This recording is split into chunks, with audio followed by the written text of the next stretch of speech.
Movie के start होते ही हम दो साइंटिस्ट को देखते हैं जो दोनों हस्बैंड वाइफ थे, जिनमें हस्बैंड का नाम क्लाइव और उसकी वाइफ का नाम एल्सा था। और ये दोनों असल में जेनेटिक साइंटिस्ट थे, यानी ऐसे साइंटिस्ट जो अपने एक्सपेरिमेंट्स के जरिए नई नई क्रिएचर्स और एनिमल्स बनाए, यानी दो एनिमल्स या फिर क्रिएचर्स की डीएनए को मिक्स करके एक नया एनिमल्स और क्रिएचर बनाए। दोनों एक मेडिसिन बनाने वाली कंपनी के लिए काम करते थे और इस कंपनी का नाम नर्ड था, NERD नर्ड। और क्लाइव और एल्सा इस कंपनी के लिए ये काम करते थे कि पहले तो ये दो एनिमल्स के डीएनए को मिक्स करते थे जिससे एक नया एनिमल बनता है, और फिर उस एनिमल की प्रोटीन से मुख्तलिफ किस्म की बीमारियों की मेडिसिन बनाए। रिसेंटली इन लोगों ने एक नई किस्म का एनिमल भी बनाया था जो कि एक मेल था और दिखने में बिल्कुल डिफरेंट था, और सेम ऐसा ही एनिमल ये पहले भी बना चुके हैं जो कि फीमेल थी।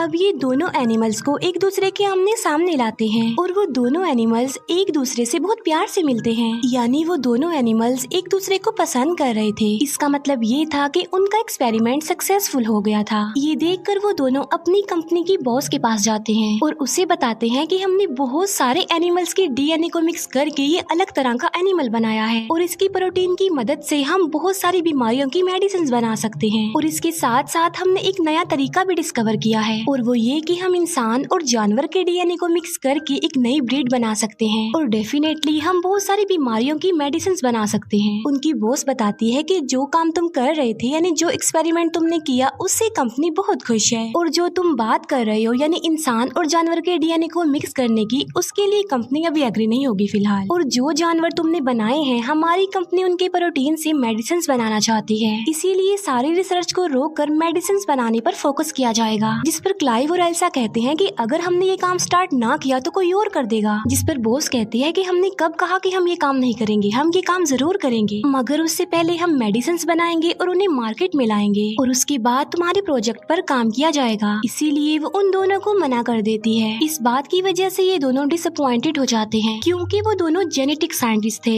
जो किसी कंपनी के लिए जानवरों की प्रोटीन से मेडिसिन बनाने का काम नहीं कर सकते थे। इसीलिए वो डिसाइड करते हैं कि हम सीक्रेटली ही अपनी इस रिसर्च को आगे बढ़ाएंगे। इसीलिए ये अपना काम स्टार्ट कर देते हैं, लेकिन इस काम को आगे बढ़ाने के लिए उन्हें इंसान का डीएनए चाहिए था। इसीलिए एल्सा क्लाइव को किसी का एक डीएनए ला कर देती है। क्लाइव पूछता है कि ये किसका डीएनए है, जिस पर एल्सा कहती है कि ये किसी अननोन पर्सन का डीएनए है, और ये फिर इंसान के डीएनए और उन एनिमल्स के डीएनए जिन्हें इन्होंने बनाया था उन पर एक्सपेरिमेंट्स करते हैं। ये लोग बहुत हार्ड वर्किंग करते हैं, लेकिन इन्हें सक्सेस हासिल नहीं होती और इस बात की वजह से वो काफी अपसेट हो जाते हैं। एक दिन एल्सा एक और डीएनए लेकर आती है और बताती है कि ये सबसे बेस्ट डीएनए है और इसीलिए अब हम अपना एक्सपेरिमेंट इस वाले डीएनए पर करेंगे। और ये फिर उस डीएनए और एनिमल के डीएनए पर एक्सपेरिमेंट करते हैं और कड़ी मेहनत के बाद इनका एक्सपेरिमेंट सक्सेसफुल होता नजर आ रहा था, यानी एनिमल का डीएनए और इंसान का डीएनए आपस में मिल रहा था। और अब इन लोगों के पास एक यूनिक किस्म का डीएनए था जो इंसान और जानवर के डीएनए से मिलकर बना था। अब क्योंकि ये इलीगल था, इसीलिए क्लाइव इस रिसर्च को आगे बढ़ाना नहीं चाहता था, लेकिन एल्सा ऐसा नहीं चाहती थी, वो इस रिसर्च को आगे बढ़ाना चाहती थी। इसीलिए वो उस डीएनए को लेकर एक मशीन रूम में चली जाती है। उस रूम में एक ऐसी मशीन थी जिसमें डीएनए डालने से एनिमल्स और क्रिएचर्स पैदा होना शुरू हो जाते थे, यानी कोई भी जानवर उस मशीन के अंदर इंक्रीज होता रहता था। फिर एल्सा उस मशीन के अंदर उस डीएनए को डाल देती है। क्लाइव एल्सा को कहता है कि ये कोई अच्छा काम नहीं कर रहे हम, किसी को बनाना और फिर उसे मार डालना। एल्सा कहती है कि इतने सारे लोग इस दुनिया में रोजाना मरते हैं और हो सकता है कि हमारे इस एक्सपेरिमेंट से इतने सारे लोगों की जान बच जाए। इसीलिए क्लाइव एल्सा की बात मान लेता है, इसीलिए वो अपने काम को स्टार्ट कर देते हैं। मगर हैरान कर देने वाली बात तो ये है कि जिस बच्चे ने मशीन में आहिस्ता आहिस्ता बढ़ना था, वो तेजी से बढ़ता जा रहा था।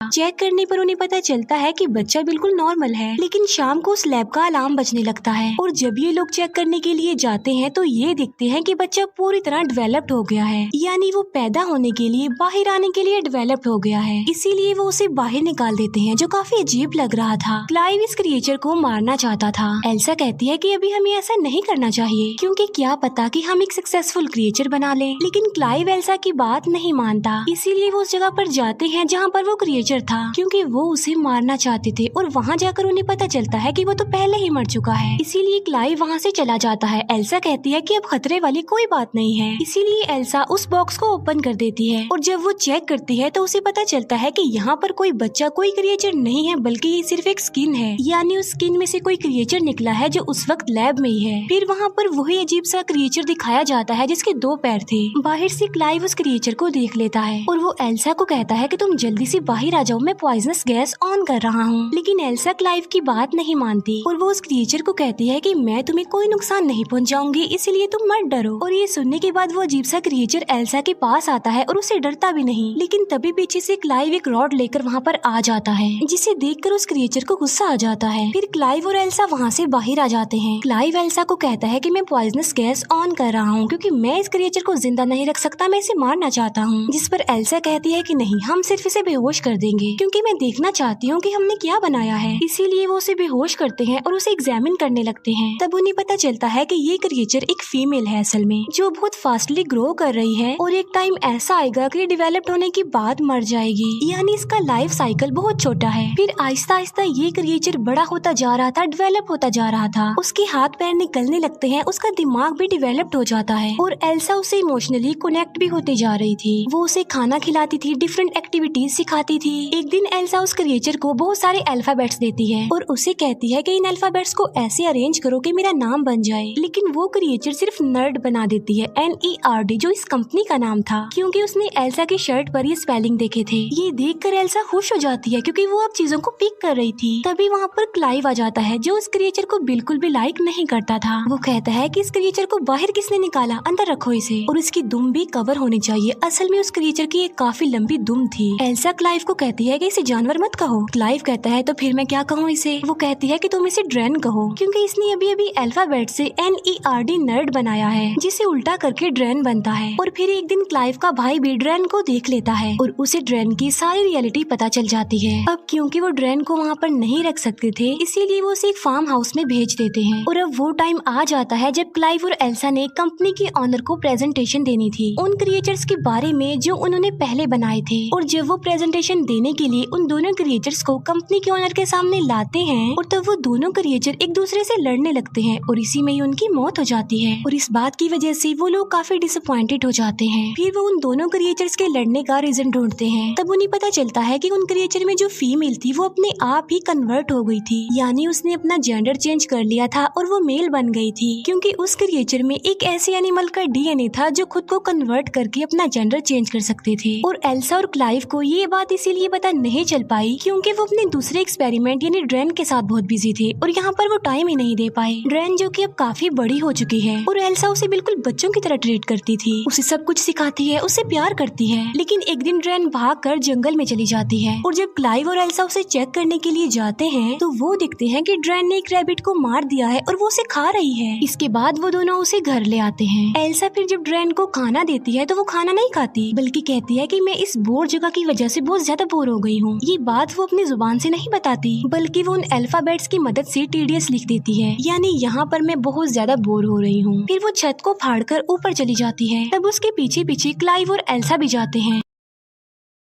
वो देखते हैं कि ड्रेन की तो विंग्स निकल आए हैं और वो अभी बस उड़ने ही वाली होती है कि क्लाइव उसे कहता है कि रुको, हम तुमसे प्यार करते हैं, हमें तुम्हारी जरूरत है, हम तुम्हें अपने पास रखेंगे। ये सुनकर ड्रेन की विंग्स वापस उसकी बॉडी में चले जाते हैं। ड्रेन का दिमाग अब काफी तेज हो गया था, वो चीजों को अंडरस्टैंड करने लगी थी, अच्छे बुरे को समझने लगी थी। एक दिन ड्रेन को एक बिल्ली मिलती है लेकिन एल्सा उससे वो बिल्ली छीन लेती है क्योंकि एल्सा को डर था कि ड्रेन कहीं उस बिल्ली को भी न मार दे। फिर आहिस्ता आहिस्ता हम हैरत में डाल देने वाली एक चीज देखते हैं और वो ये कि ड्रेन को क्लाइव अच्छा लग रहा था, जिससे क्लाइव को पता चल जाता है कि ड्रेन के अंदर जो इंसान का DNA उन्होंने डाला था वो किसी और का नहीं था बल्कि वो खुद एल्सा का ही था। इस बात से क्लाइव एल्सा से नाराज होता है। वो उसे कहता है कि तुमने अच्छा नहीं किया, तुम्हें ऐसा नहीं करना चाहिए था। आहिस्ता आहिस्ता एल्सा का प्यार ड्रेन के लिए खत्म होता जा रहा था, इसीलिए एल्सा वो बिल्ली ड्रेन को दे देती है। ड्रेन की दुम नोकदार थी, इसीलिए ड्रेन अपनी नोकदार पूंछ को उस बिल्ली के गले में चुभा कर उसे मार डालती है। ये देखकर एल्सा को बहुत गुस्सा आता है और वो ड्रेन को स्लैप कर देती है। थप्पड़ लगने की वजह से ड्रेन एल्सा के ऊपर आकर खड़ी हो जाती है और वो एल्सा के गले में लगी एक चाबी को निकालती है और दरवाजा खोलकर वहाँ से चली जाती है। ड्रेन के अलग अलग फेसेस उन लोगों के सामने आ रहे थे। फिर हम देखते हैं कि एल्सा वो प्रोटीन बनाने में कामयाब हो चुकी थी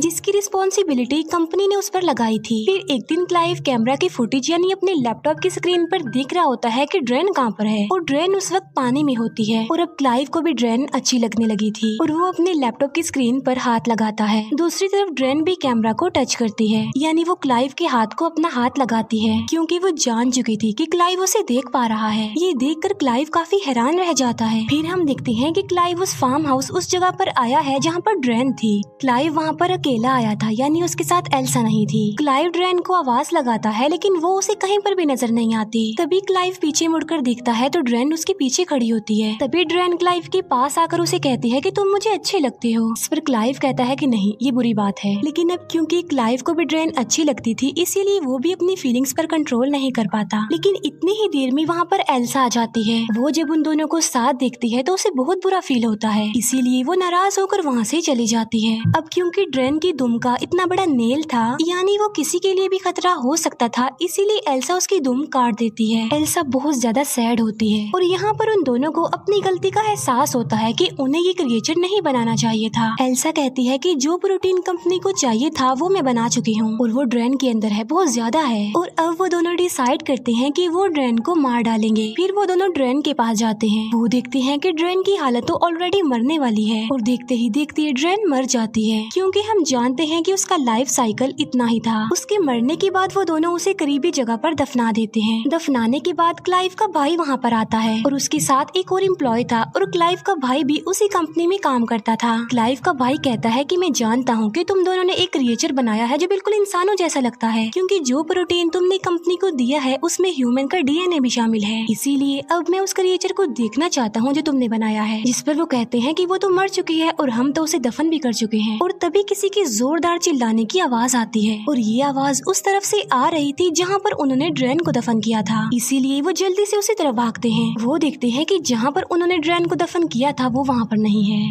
बल्कि वो ऊपर छत पर खड़ी हुई थी यानी वो दोबारा जिंदा हो गई थी और इस बार वो पावरफुल होने के साथ साथ खतरनाक भी लग रही थी और उसकी विंग्स भी बाहर आ गई हैं और उसकी दुम भी रीजनरेट हो गई है क्योंकि वो तो काट दी थी एल्सा ने। और तभी ड्रेन उन लोगों पर अटैक कर देती है और वो क्लाइव के भाई और जो उसके साथ एम्प्लॉय आया था उन दोनों को मार डालती है और इसी क्लैश के दौरान क्लाइव बेहोश हो जाता है। इसके बाद ड्रेन एल्सा के पास आती है और उसे पकड़ लेती है। यहाँ पर हम ये जान पाते हैं कि असल में ड्रेन ने भी अपना जेंडर चेंज कर लिया था क्योंकि उसके अंदर उस एनिमल का डीएनए था जो खुद को कन्वर्ट कर सकते थे, अपना जेंडर चेंज कर सकते थे और अब वो मेल बन गई इसीलिए वो एल्सा के पास आ गई। लेकिन तभी पीछे से क्लाइव आकर लकड़ी के एक टुकड़े को ड्रेन के अंदर घुसा देता है जिससे ड्रेन इंजर्ड हो जाता है इसीलिए वो एल्सा को छोड़ देता है। लेकिन बाद में वो अपनी उस लकड़ी को निकाल कर क्लाइव पर अटैक कर देती है। तभी एल्सा एक पत्थर उठाकर ड्रेन को मारती है। इसके बाद एल्सा उसे दोबारा पत्थर से मारने लगती है लेकिन अचानक वो रुक जाती है और कुछ सोचने लग जाती है क्योंकि हमने इसे अपने हाथों से बनाया था और अब इन्हीं हाथों से हम इसे मार रहे हैं। एल्सा ये भी सोचती है कि इसके अंदर तो मेरा डीएनए भी है। लेकिन इसी दौरान ड्रेन मौके का फायदा उठाकर क्लाइव को अपनी दुम से मार डालती है। एल्सा फिर से उसी पत्थर से ड्रेन को मारती है और अब फाइनली ड्रेन की मौत हो जाती है। इसके बाद हमें एल्सा और उनकी बॉस दिखाई जाती है। हम देखते हैं कि एल्सा को बेबी होने वाला है और वो बेबी होता है ड्रेन का क्योंकि उसने अपना जेंडर चेंज कर लिया था। इसीलिए एल्सा की बॉस उसे बताती है कि जो प्रोटीन तुम लोगों ने हमें दिया था उससे कंपनी को बहुत ज्यादा बेनिफिट हुआ और अब कंपनी इस रिसर्च को आगे बढ़ाना चाहती है और जो एल्सा का होने वाला बच्चा था इस रिसर्च को उसके जरिए ही आगे बढ़ाया जा सकता था। अब क्योंकि एल्सा ने अपनी जिंदगी पर रिस्क लेकर अपने हस्बैंड को खोकर इस कंपनी के लिए बहुत मेहनत की थी इसीलिए कंपनी एल्सा को काफी ज्यादा अमाउंट देती है। अब क्योंकि एल्सा एक जेनेटिक साइंटिस्ट थी इसीलिए ना चाहते हुए भी वो इस रिसर्च को आगे बढ़ाना चाहती थी। और इसी के साथ ही इस मूवी का यहीं पर द एंड हो जाता है। Thank you for watching.